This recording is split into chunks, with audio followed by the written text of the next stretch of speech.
Hello everyone. As the UGC net examination is approaching और around 45 days रह गए हैं एग्जामिनेशन को अब, बहुत सारे बच्चों के मन में ये डाउट आ रहा होगा कि in the left time whether we should watch the YouTube marathons और not, because marathons are time taking और अभी हमें अपने टाइम का राइट यूसेज करना है, तो समय का सही इस्तेमाल करना है. So we should go for the marathons in this left time period और not. So the answer to this question, according to me, differs or goes two ways. A, it differs from subject to subject, and B, it also differs between paper 1 and paper 2. See, basically our aim is to clear the examination. ठीक है, और उसके लिए सबसे ज़्यादा ज़रूरी है कि हम PYQs कवर करके जाएं. ठीक है, बट PYQs ही अगर कवर करने से हो जाता तो हर कोई करके चला जाता. It means apart from the PYQs आपका कॉन्सेप्ट बहुत स्ट्रांग होना चाहिए, आपको कॉन्सेप्ट्स की नॉलेज होनी चाहिए, समझ होनी चाहिए. ठीक है, तो वो कैसे होगा? एग्ज़ाम 3 चीज़ों से क्लियर होगा. If you have the concepts, your concepts clear, और आपकी PYQs कवरेज अच्छी है, and you use active recall method to recall the concepts regularly till the examination, because it's one of the proven method that has helped people to clear any examination. So paper 1 हमारा जो है वो aptitude based paper है.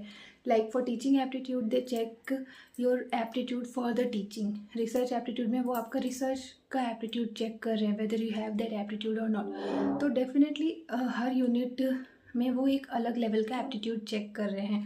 सो once you solve the PYQs कि आप देखो कि आप में कौन सा एप्टीट्यूड अच्छा है और कौन सा नहीं अच्छा है. ठीक है, बट आई बिलीव कि रिसर्च एप्टीट्यूड, टीचिंग एप्टीट्यूड, इन सब के लिए you should definitely go for the marathons, because यहाँ से एक हमें अच्छी समझ मिल जाती है और हमारे कॉन्सेप्ट्स क्लियर हो जाते हैं और क्वेश्चंस बनने लगते हैं.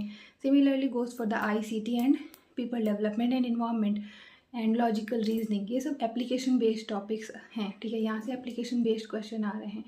तो इन टॉपिक्स के लिए you can go for the marathons, but it completely depends on you कि which topics you are finding difficult और जिसमें आपका एप्टीट्यूड वीक है, तो उन टॉपिक्स के लिए आप मैराथॉन्स पे जाओ.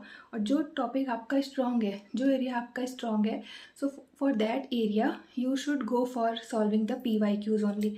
ठीक है, so this way you will be able to save a lot of your time, because एक गलती नहीं करनी है कि मैराथॉन्स के चक्कर में हमें PYQs छोड़ के नहीं जाना है.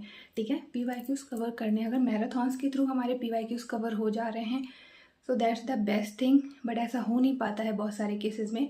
तो खुद से PYQs करने के लिए ट्राई करो कि जितना ज़्यादा से ज़्यादा PYQs करके जा सकते हो.